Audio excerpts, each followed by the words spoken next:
The advice and opinions expressed by Dr. Granpeesheh and her guests are meant solely as suggestion and should not be in any way construed as child-specific advice.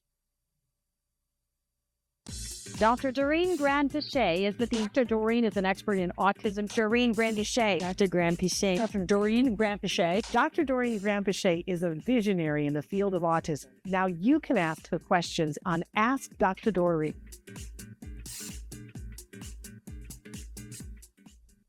Good morning and welcome to this amazing live show of Ask Dr. Doreen. I'm so lucky. How lucky am I? Because I get to be here with all of you and with the amazing Dr. Doreen Granpeesheh. Good morning, Dr. Granpeesheh. Good morning, Shannon, and good morning, everyone. It's good to be here. And wish I was there with you in person, maybe next week. Yes. Be ready. The reality is that you're just down the hall from me, which is crazy, but we're working on the lighting. And so we're getting the new studio set up. And so, yeah, hopefully next week we'll have it all ready for you and we can sit here together, which will be super fun. But we're so thrilled to be able to be here with all of you today.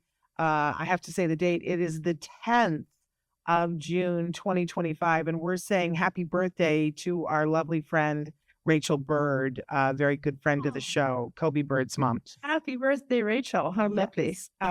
But thrilled to be here with you guys this morning live. Got a great topic that we're talking about with Dr. Granpeesheh. If you're new to the show, let me just tell you that Dr. Granpeesheh is a true expert in the field of autism. I believe the expert of our time because her vast knowledge, which comes from over 40 years of experience working in this field, coupled with her intelligence and heart when it comes to dealing with the challenges that are faced by not only the people who are on the spectrum themselves, but their families as well, and having a wonderful perspective of looking at these individuals as whole people and individuals. It just sounds so crazy that we have to convince people to look at people as individuals, but you've been doing that for over 40 years, and bless you because you've changed so many lives, mine and my son's, and my family is included, Dr. Granpeesheh. So we're thrilled that we have this time with her that she can answer your questions. The chat is open right now. You can be asking questions. We're live right now on Facebook, YouTube, Twitter, and a bunch of other places. Our wonderful Chris Desmond, who is working miracles on a daily basis, he's starting to show you some of the different ways that you can connect with the show. Don't forget that Ask Dr. Doreen has its own YouTube channel. And you can tune in there and check out old questions that people have asked about old topics. We've done over 14 years worth of shows, which is just amazing. I can't believe we're still making it work.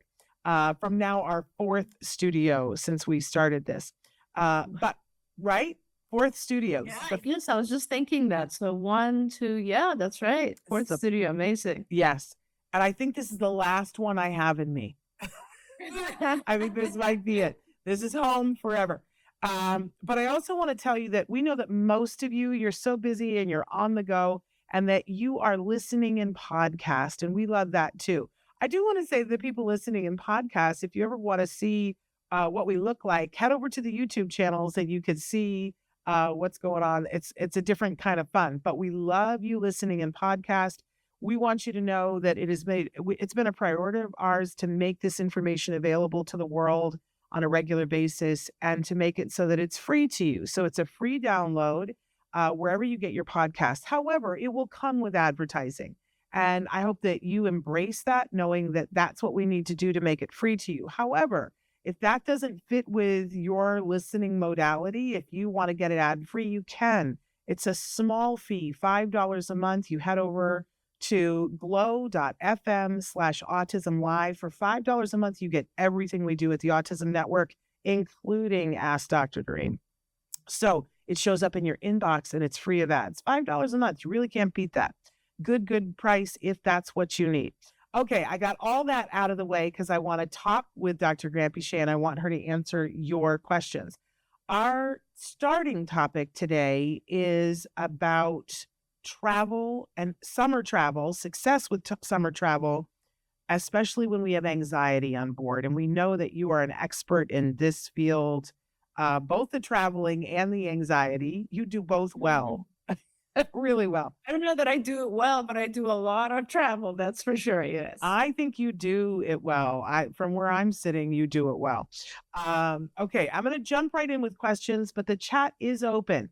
For those of you who are watching and listening live, you have the ability to write in at any point, and you do not have to write in a question about the topic. You can write about anything. We just have that as a jumping off point. So, Dr. Doreen, thank you for all your help over the years. My son is now 8 and doing really well.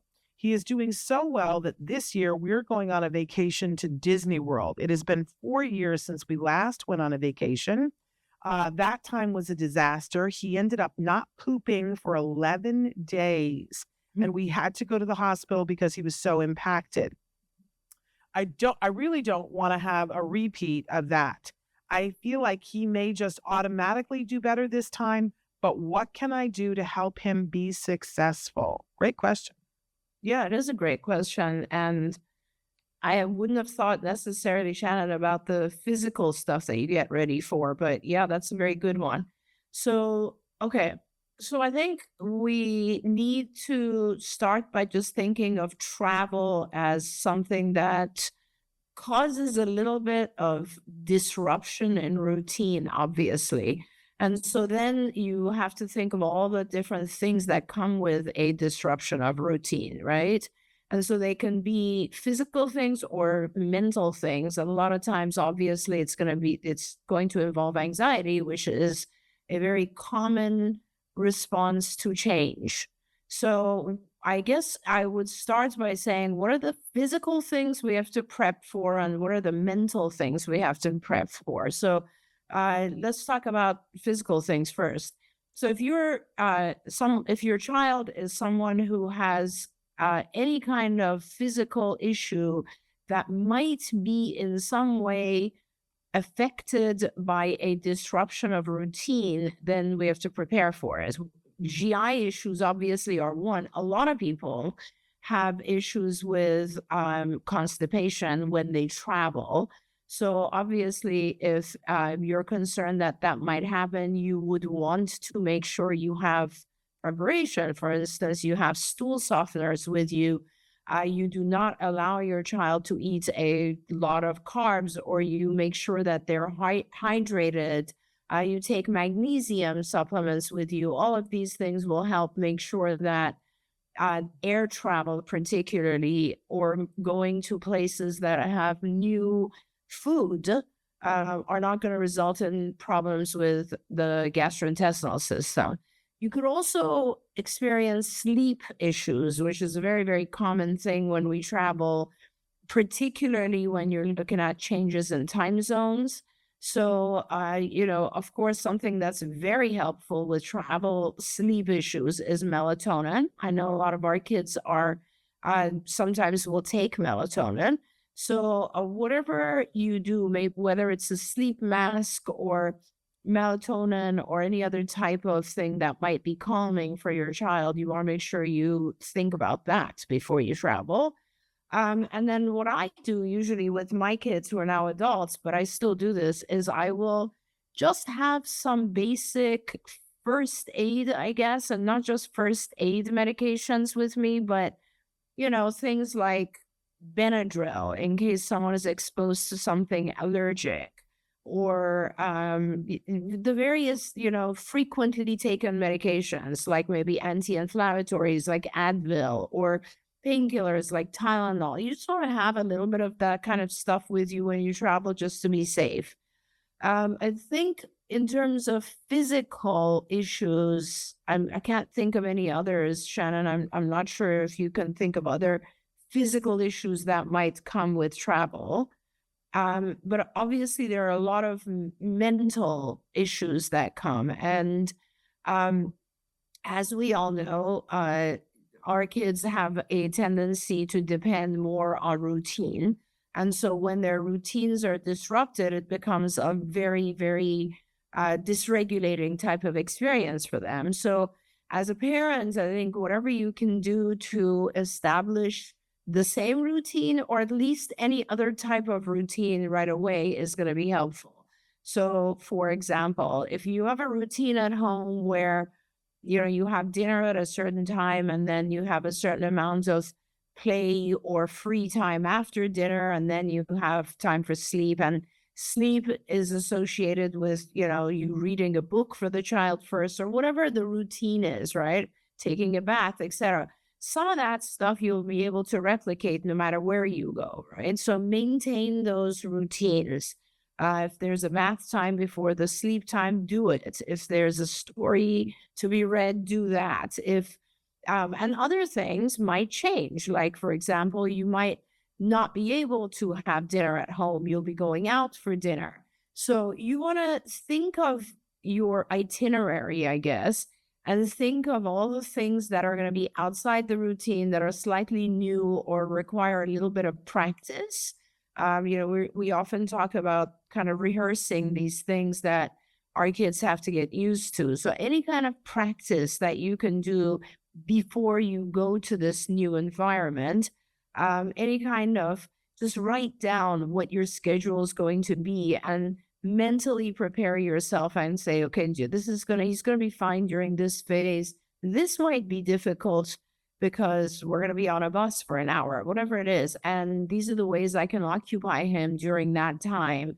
Then the next activity is gonna be okay. Then he'll probably become tired and we might not have a place for a nap. So I'll have to make sure we have a quiet space that we can go to a park or something. If you go through the days of the travel like that and mentally prepare and have activities associated with it, you should be okay. Now, it just so happens that this parent is talking about an environment that is very overstimulating, Disney World, right? Yeah.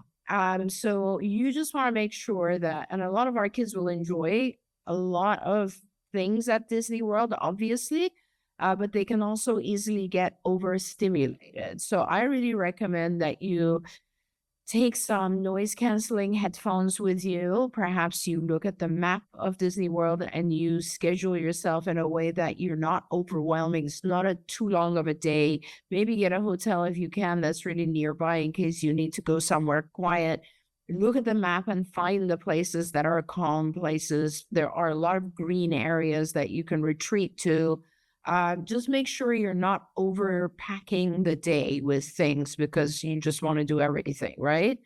And then just go with it and see how things go. But as much as you can, prepare ahead of time for these types of things. I think I might have hopefully covered most of the things. Shannon, can you think of anything else? Yeah, well, the only thing, because it's Disney World, and Disney has a very specific process that before you leave on the trip, you notify them that you're coming on whatever days you're coming with somebody on the autism spectrum.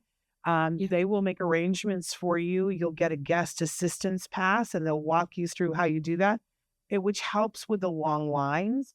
But I always love, I don't know if it's the same in Disney World as it is in Disneyland, but in Disneyland, they have something that's called it's Carnation. It's sponsored by Carnation, but it's like the place where you go. It's a very quiet space that it's air conditioned. When my son was little, it was our favorite place to go. It's a place where you can go to nurse or bottle feed or change an infant. And we have gone in there when we needed a quiet space.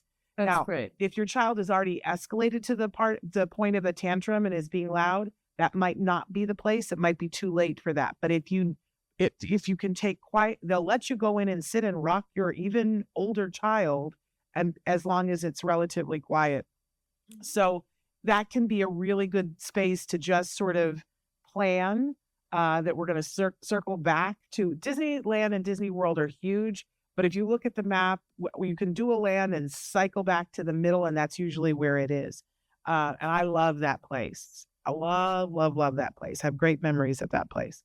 But I also think when talking about, because we've seen a lot of our kids that weren't, maybe they were working with somebody that didn't plan for generalization, Dr. Granpeesheh. So they really, anytime they go any place that's not home, they don't feel comfortable pooping in a hotel, on a plane, whatever. So maybe if you could take a minute to talk about what you can do to help generalize toilets before the vacation.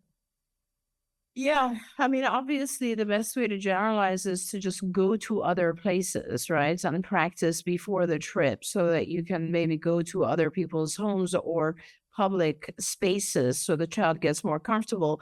But I think what's really helpful is if you have activities for your child when they go to the new location and that you have helped. So, for instance, use of an iPad can be done on the toilet or in a hotel room toilet, and also things like making sure that your child is adequately rewarded for going to the bathroom. So I think those are some of the things you can do. But yeah, it becomes an issue of practice, right? Any of these things, if you have the time right now to practice generalizing to different environments, practice anything that's going to be out of the ordinary, it's always going to help make things better. Wonderful. I want to move on to the next question. We are going on a short camping trip with our ASD diagnosed 4-year-old. He has some very rigid rituals, and this is the first trip where he will be around his cousins. We are only going for the weekend so that he doesn't miss his therapies, which I really applaud this parent for prioritizing that. I know it's hard when family is saying, that we're all getting together, but I love that she's found a way to go for the weekend and still get back for therapies. She says, but I'm worried about what to do if he melts down when he can't have his usual bedtime rituals. Everyone is in the cabin together, and I won't have a lot of options to take him to a quiet place. What do you suggest? Yeah. So again, I think it becomes so stressful for parents because your focus changes to trying to make it, our focus as parents is usually how do I make things easier for my child? And then when you're engaged with a large group family, now your focus is how do I make it okay for my child, but at the same time, okay for the entire family. And I think you should really start by having a very candid conversation with the family and asking for their help. Like, let's just start there and say, I want to come to this and I'm really excited about this, but I'm going to need everyone's support and help in making this happen. And you'd be surprised at how people will come up with ideas to help make this a possibility for you. The issue of sleeping in a room with lots of other kids, I think the only way that that can be managed is if with the permission of all the other parents, like there is a quiet time established for all the kids before they sleep. You can certainly, of course, also, use the soundproof headphones. There are really wonderful sleep masks. If you can get your child to wear one of them, get them used to it. When I travel, I don't think I could function without my earbuds and my sleep mask. Like they really do help me shut down when I need to. But I think you need to share your concerns ahead of time with the family, and just ask for the things that you need. For instance, a quiet space or a routine established. You might be surprised. The rest of the family might also want their kids to interact and engage in some sort of routine at night. Yeah. Yeah. I do want to say that some families are great and some families will rise to the occasion. Some families do not. Yes, absolutely. Some families cannot. And so I feel for this family if they have one that cannot. But I also, I'm imagining if they're in a cabin that somewhere there are cars parked outside as well. And that, because I'm always looking for where is the quiet retreat place where your child is not being judged. And if worse comes to worse, going and sitting in the car and reading a book or listening to some music quietly for a half hour. And if your family gives you a hard time, then it's good that you're only going for the weekend. Yeah, I mean, and I So guess cynical. no, you're absolutely right, Jan. But for me, I think I have always prioritized my own kids and my own needs. And if there's family who's going to be judgmental or not helpful to the process, I just don't hang out with them. Like, I'll be honest that it's not that important to me. For what's more important to me is my child's comfort and my own stress level. So it's kind of like you have to protect that beyond everything else, I think. I agree with that wholeheartedly. Parents already have enough on their plates to add something else like worrying about family members. Absolutely. I agree with that. It's a push me pull you though, right? Because Yes. you want the whole thing. You want your child to be accepted by the family, but and in the best case scenarios, they will be. And I do agree with you. I think it's worthwhile to ask for their help and support.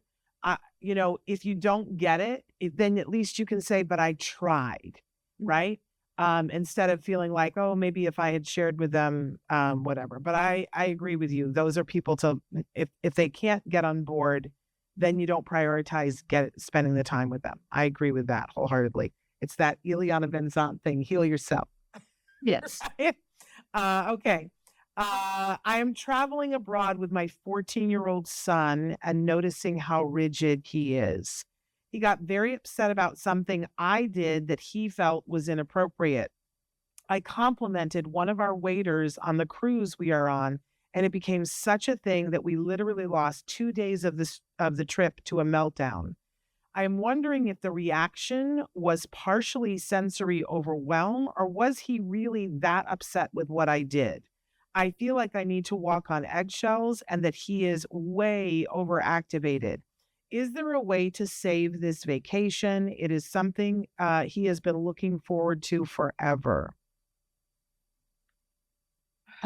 That's a deep one, right? And I want to be very careful how I respond to this because I don't know exactly what the conversation was and what may have offended him. So I guess I'll try to throw all my thoughts out. My initial thought is I'm not sure, depending on what you actually said in regards to the compliment to the waiter, I'm not sure that it's appropriate for your 14-year-old to be that judgmental about it.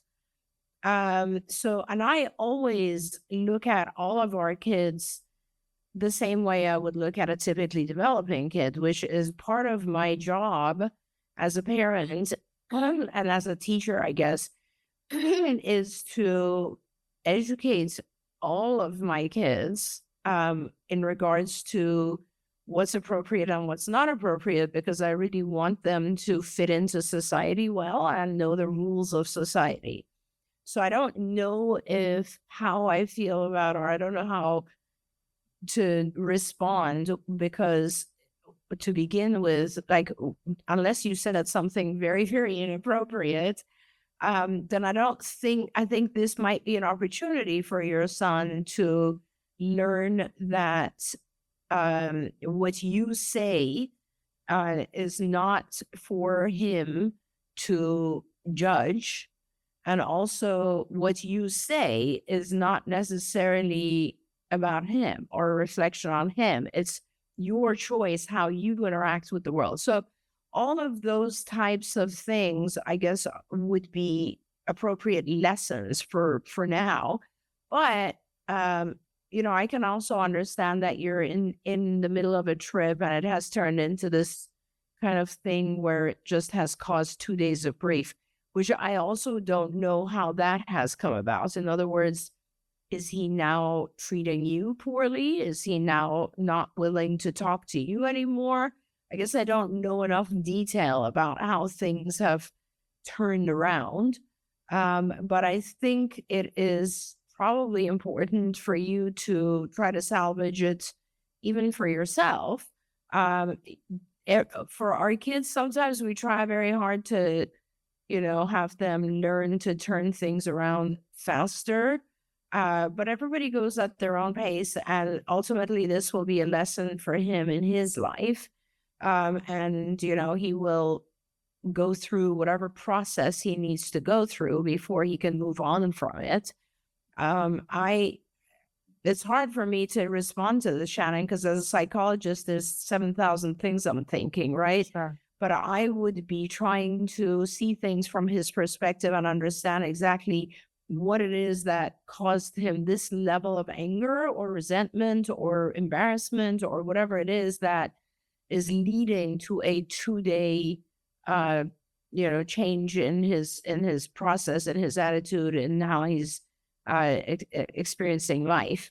And then you go from there. I just don't feel like I know enough to be able to give better advice in this case. Sure, absolutely. It's funny because you were saying something and I kind of had a little bit of an epiphany because I have seen this kind of behavior with my now adult son. He travels and travels really well, and we travel a lot together now. But every once in a while, there will be my son has a very heightened sense of justice, and rules. And if he sees somebody breaking a rule, and from the time he was little, we've had to work through. Yeah, but do you have control over that? Right. But I see that sometimes, and I'm thinking of the last two big trips we went on. We went to Utah and went through the Arches Park. And then, of course, with my husband, we went to Scotland last year. And in both trips, there was at least one day where something I did irritated him to the point where we were no longer having fun. So I can certainly relate to this, and then they get stuck. And I can only. So that's great because you can help us understand that. So what was it? Do you think it was something you did that he felt embarrassed by?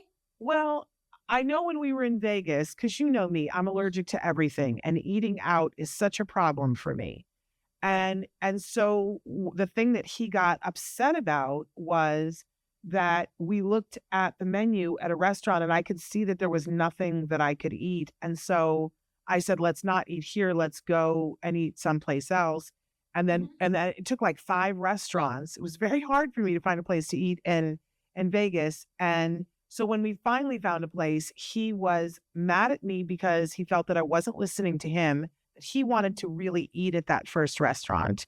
And he felt that I just dismissed it and that we ended up eating someplace that wasn't good for him, that I was not listening to his needs, and that we were 2 people on vacation and that my eating things just completely overrode and that I was dismissive. And when he finally could say all that to me, when I finally was able to say to him, what's the problem? And he had the ability to language that and say, I don't feel like I'm on a vacation with you.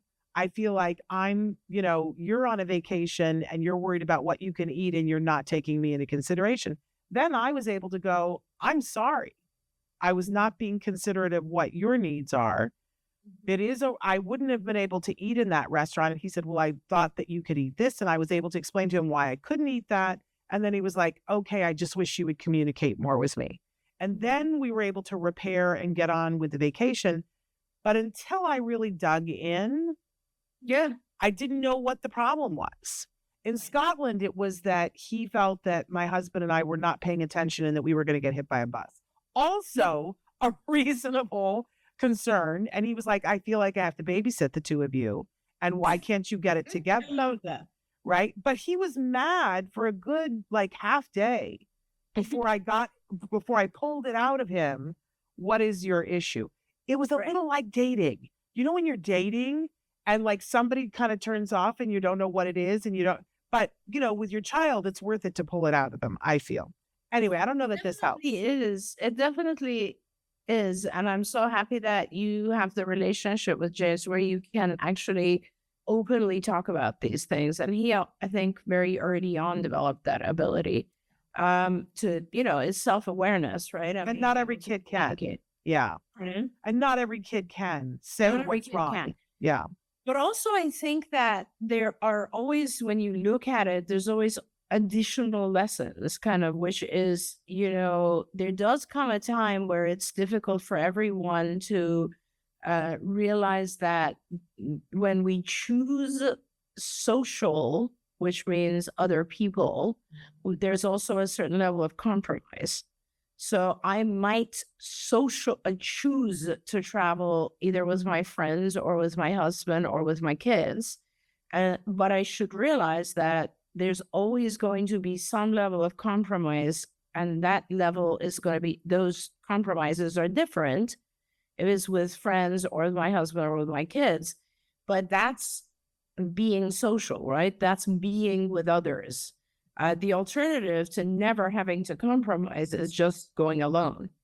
So I think that is an important lesson too, so that we all go into these things realizing there's going to be a certain level of compromise.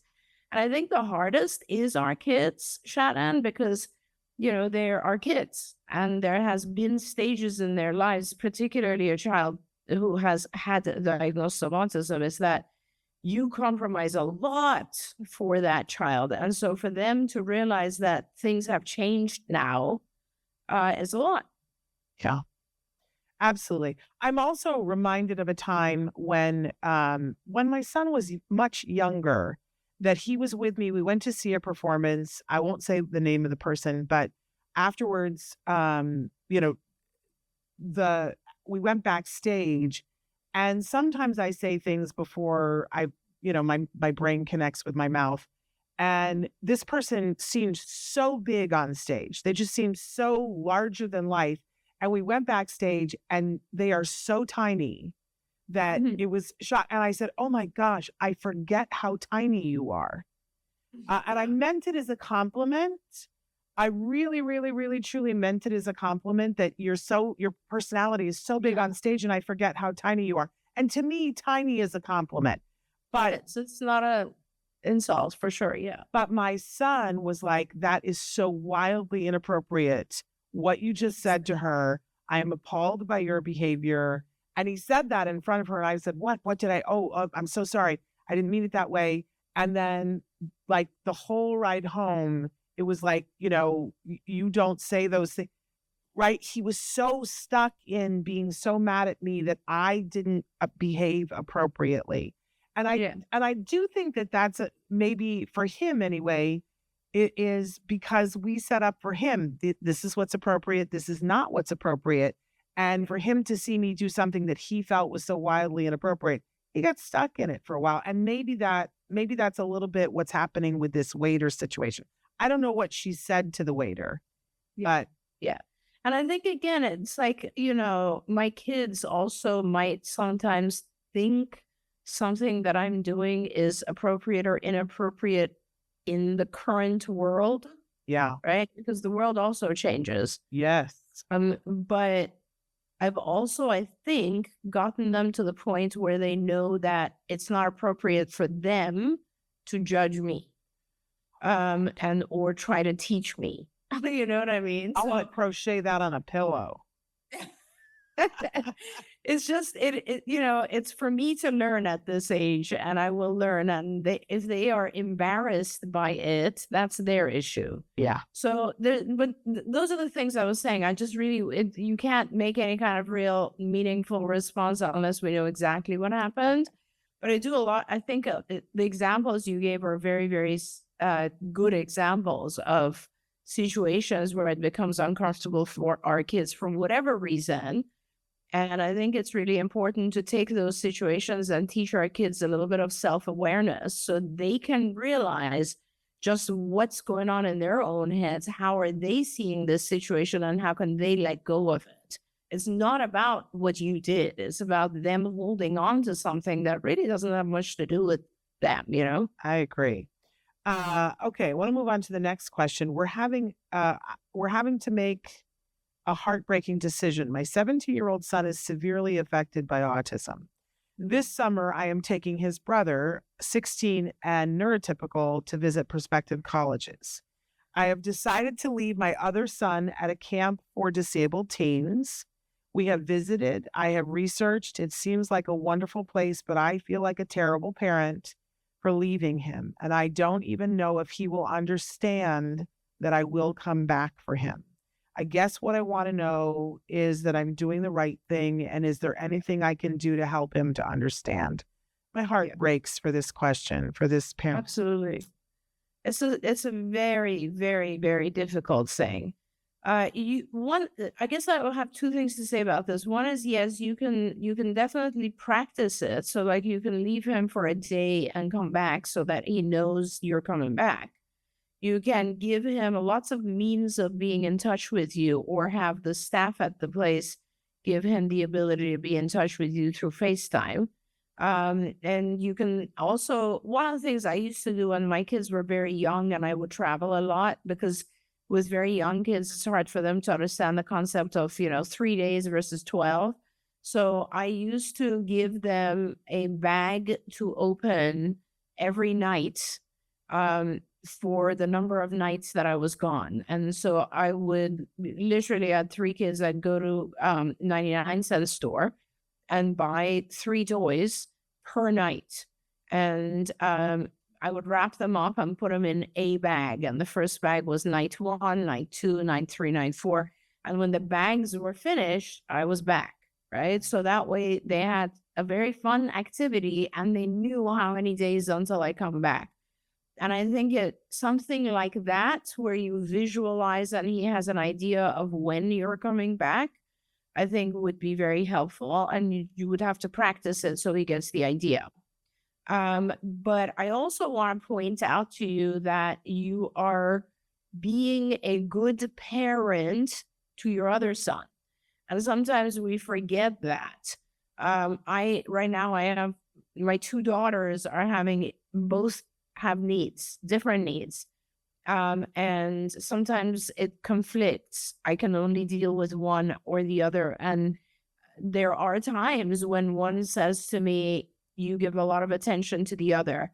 And you have to, as a parent, you are you have to make sure that you're not ignoring the 16-year-old who also needs a parent to go with them and look at colleges and not have to worry about the other son who is disabled. So just remind yourself when you have that guilt that you are also giving some time and attention to your other son. And sometimes that requires exactly what you're doing. So, don't live in guilt. You're doing the right thing. I know it's very, very, very tough, but it's short and you'll have to do it. Amazing advice. Thank you. You reminded me, though, talking about how good you are at travel. I have heard the story from your youngest daughter about how when you used to take them on plane rides, that you would also, if it was a long plane ride, 7-hour plane rides to Germany. Yes. Yes, that there would be things that were wrapped And foil. right, which you can't do that anymore. You won't make it through TSA. With tinfoil wrap. You'd be surprised that foil is fine to go through TSA. Really? You can do foil? Oh yeah, you can do foil. But the reason for foil is because if you wrapped it, it's harder to get it through TSA. Foil, they could just open and see what's in there. But basically, I tried to do whatever or plastic wrap, something that was hard, excuse me, for kids to open so that each one would take at least 5 minutes of occupied time. And it's like all the things you have to do when you try. They were young, they were like, let's say 2 and 5 and 8, and I had them all. And it was just tough. And so as you would fly at certain markers in the flight, you would give them a new toy to unwrap. And as you said, it would take at least 5 minutes, and then they would have that toy to play with. And then when that wore off, you would get another toy that you had a bag of toys. I just think that's genius. Yeah, and videos and like all kinds of occupied. Nowadays, any plane you're on, they have kids programs, right, on the monitors, which is so much easier. But I still, the other day I was cleaning out old stuff from the house, Shannon, and I found all these like little things. I don't even there were like little Atari machines and things that I would take for travel. It's so funny the things we do. It's so And of course now my kids are, my oldest just turned 30. So that is incredible. That is, I remember the day that she was turning 16, and you had this is what I remember. It's probably wrong, but a cherry red car for her when she turned 16. Oh, right. It was her first car. Yeah. Yeah. She had to, a year after that or shortly after that, she could also drive her siblings when they went to school. So that was like a big moment in all of our lives. It was like, yeah, we're getting Nikki a car and teaching her to drive as soon as possible. I love that. But that's like I think that's the first time that I met Nikki was on that day. Oh, really? Really amazing. And to think that she's 30 now, boy, the time flies. I want to say hi to Michelle, who's watching us live, and feel free, anybody. I have more questions, but if you guys have questions, please write in your questions. So this one, I meant to speak with someone in my family about this, and I didn't, so I don't know what I'm allowed to say. But the question is, I have 3 daughters, and my middle one has recently been diagnosed on the spectrum. She is smart and funny and kind, but she has meltdowns that are epic. She also loves Harry Potter, and I have promised the kids a trip to Universal Studios. I know there is a wand show and only one kid gets picked. How can I help her to deal with the big feelings that she will inevitably have if she is not picked?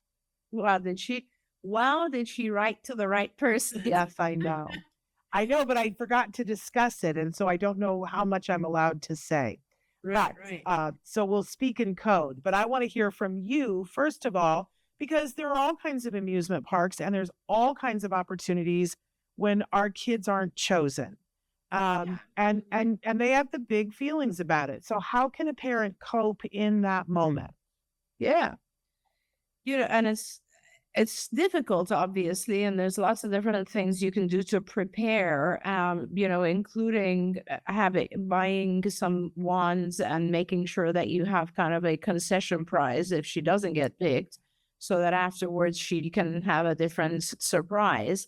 But you can also, I think, depending on your child's readiness level, we all get to a point where we have to learn to deal with loss, right? Or not being picked.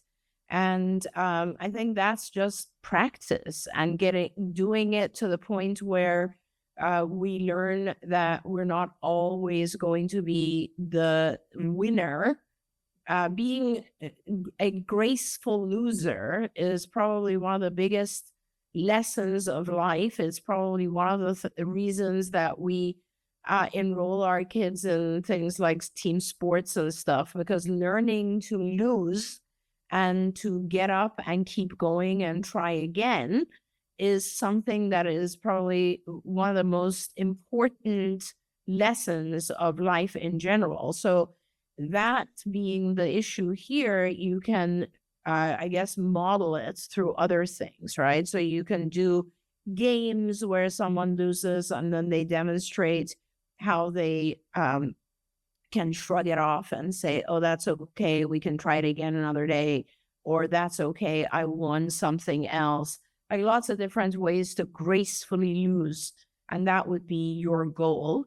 And so that your child, by the time they get there, if they are not the one who gets selected, they're fine with it, right? I think they can handle it. At the same time, I think you can also try to, as Shannon said earlier, a lot of the parks you can tell them ahead of time what that your child has diagnosis, and that it would be ideal if they are able to participate in some way. Parks make a lot of accommodations for our kids nowadays, so that's a wonderful thing. And I do recommend also, because I've done that wonderful experience, but making sure that you go at a time when it's not very busy, because it can matter if it's more of a calmer atmosphere. Yeah. I remember, we used to have the passes to go to Disneyland, and my child always wanted to be picked no matter what it was. And he never was picked.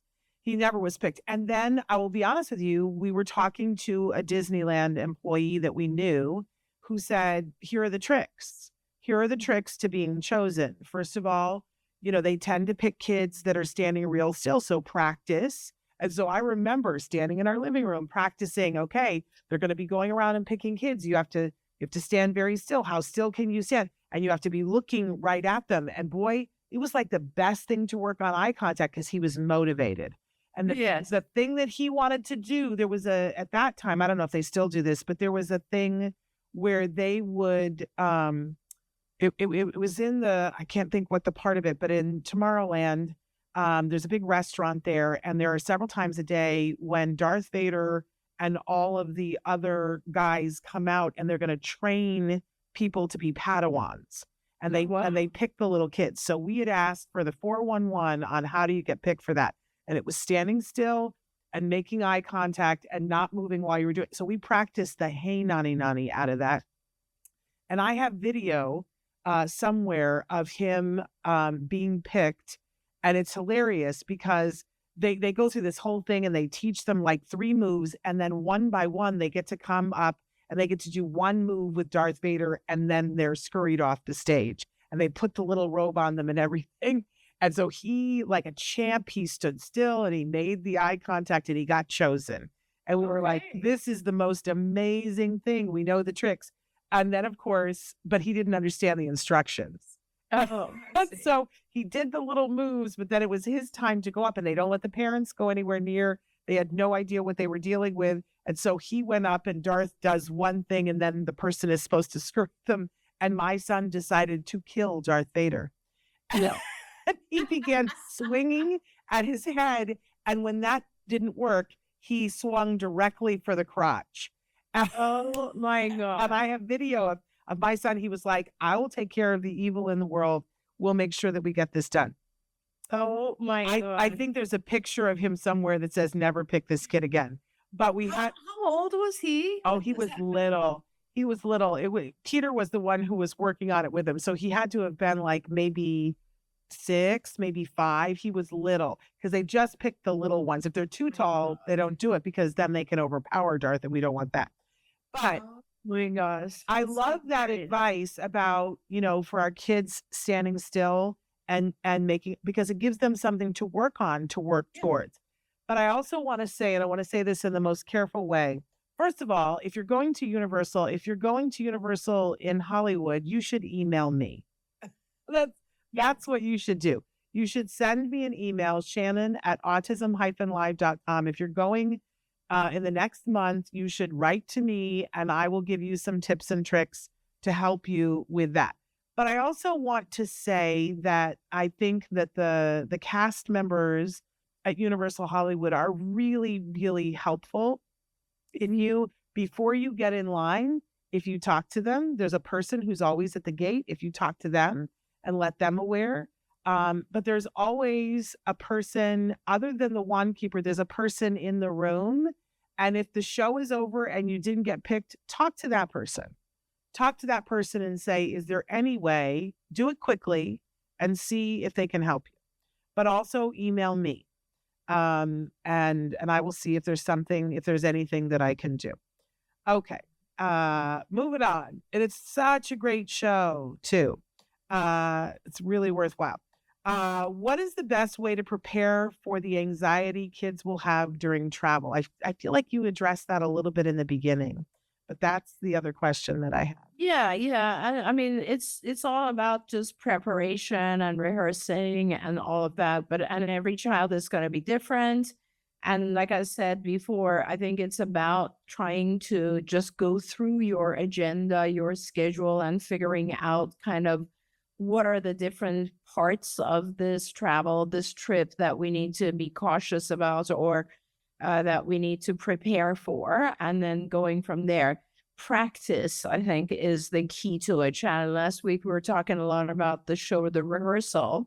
Yeah. And I'm actually talking with Nathan Fielder about it yesterday too. And I was saying, I think the most interesting part of that is the whole concept of being able to rehearse pretty much anything, right? And getting good at it, getting so good at it that you can do things that no one would imagine you could do. Like, he within a year learned and practiced how to fly and then flew a 737. So it's like everything is possible. We know this. One of my friends, one of my daughter's friends recently took, I think, 3 months and studied very hard and is now speaking Spanish fluently in 3 months, Nice. So I think that everything, depending on the number of hours we put into it, is possible. And that's for our kids. And I think when we get them ready for travel, it's really just trying to explore anything else, not just travel. We talk about this in regards to visiting a doctor's office or going to a busy park or going to a shopping center, whatever it is, just giving them the opportunity to have gradual exposure and repeated exposure. Just kind of takes the whole thing, makes the entire experience different and makes it possible for the child to gradually acclimate and get used to it and be able to succeed when it's important for them to succeed. Yeah. We talk so much about opportunities to learn. Mhm. And I feel like it's one of the great misunderstood things in life. Yeah. That, the more opportunities that you have to learn something, the greater the likelihood that you'll be successful. That thing that you were talking about, rehearsal. And, there was that study that came out a couple of years ago that was about the 5,000 hours that Mhm. that they were researching. If you want to be good and considered proficient at anything, whether it's tennis or golf or playing the violin, that you need a minimum of 5,000 hours of opportunities to learn, and that they need to be targeted opportunities, not just, like sitting by yourself and scratching the violin. You have to have somebody to help you, to see if what you're doing is effective, and change little things along the way. It's really the same thing with just the principles of ABA. I find one of the hardest things for new parents to understand is the level of intensity that's required to be successful. Yeah. And yet we see it throughout our lives. We see it throughout anything that we want to learn. We would understand, in order to be proficient at the violin, you have to have lots of opportunities.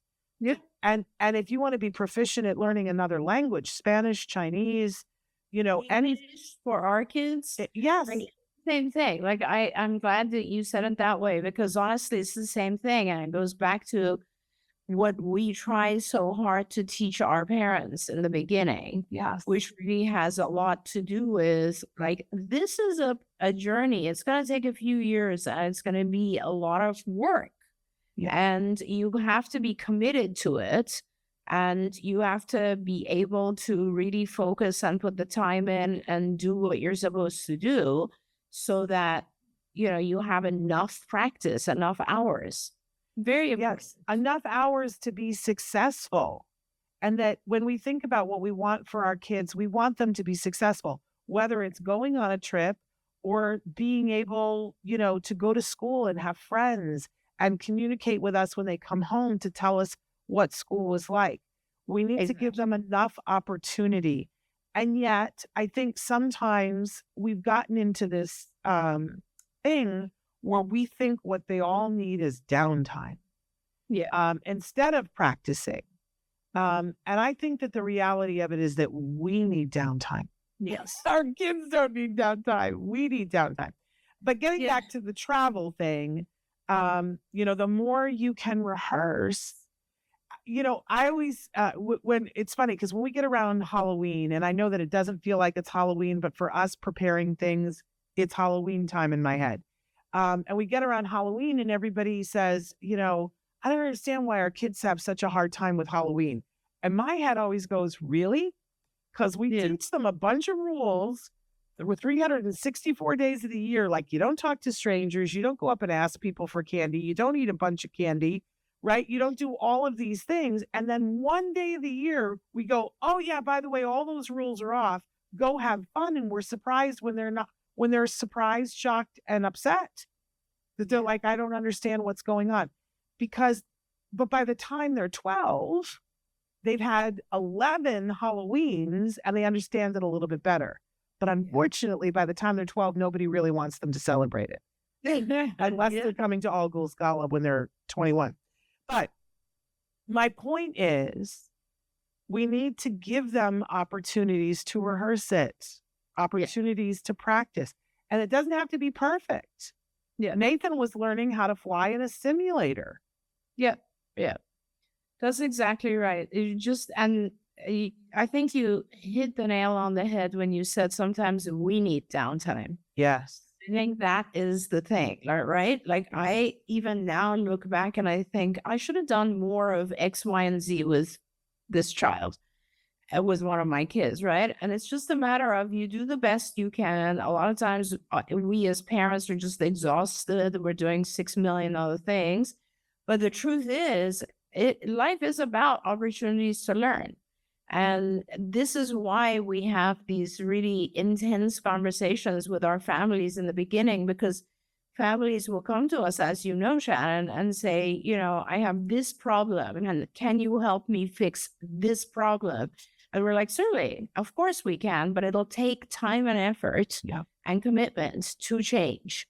And so, and if we are able to do that, it's sometimes a fast change and sometimes it's incremental, slow change, but you have to stay committed. You have to stay dedicated. You have to keep practicing. You have to learn from these opportunities. You have to make these opportunities happen and then learn from them. Absolutely. Julio has written in a question. They say, I'm looking for a Social Security lawyer in the San Gabriel Valley, Los Angeles County. Do you know anyone that would take the key recommend? And I want to say, I've had a lot of questions lately about different legal things that, like, we did a show on Monday about, and we included a talk about conservancy, and we had a lot of emails from people asking, so who do you recommend for a lawyer?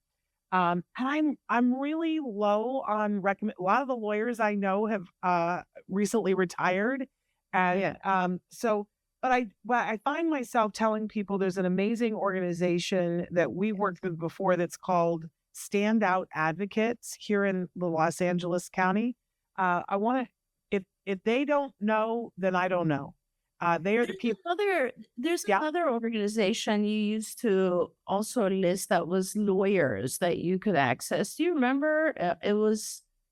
Well, you had two of those. Yeah, there've been several across the years, but a couple of them have retired or moved out of the Los Angeles area. So this is just the organization. It was some organization. It wasn't just advocacy. It was legal advice. Well, there's the Parent Hub for if you want legal advice for school. I really recommend that, although their budget has been cut severely in the recent cuts, but they're still there. I would still go to parentcenterhub.org, but they're going to be for school-oriented stuff. We always used to recommend people go to Bet Zedek. I think that's what you're talking about, which it is a bunch of lawyers. It's a Jewish community service. But they took everyone and they helped with all of the conservancy and it was free. But right before the pandemic, they stopped offering that because they were so overwhelmed with parents. Wow. I know, because there's so many parents. But I have to say, Standout Advocates, they're wonderful advocates and they are connected in this Los Angeles Valley. They will know somebody who's brilliant at that. And you can find, go ahead. I wonder if the regional centers have resources as well or tell people where to go, because regional centers obviously have a lot of social workers who can help find those resources as well. That might be, and I will definitely beat the bushes.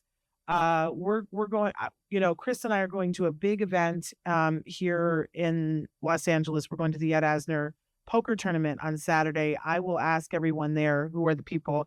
Because I'm out of lawyers at the moment. They've all retired and moved and gone on. And there are different lawyers for Social Security than for IEPs and conservancy. It's all different. But we're out of time. How did that happen? But I appreciate you so much, Dr. Granpeesheh, and your wonderful wisdom. And we look forward to hopefully having you in studio next week. And we'll have to have a bottle of something to christen the studio. Yes, absolutely. The maiden voyage. Anyway, thank you so much for being here. You guys, we're back tomorrow with another great show on Autism Live. Until then, give your kiddos a hug from me and one for you too. Bye-bye for now. Bye, Dr. Granpeesheh. Bye, everyone. Don't forget, you can watch Ask Dr. Doreen live every Tuesday morning at 10 a.m. Pacific time. We hope to see you there.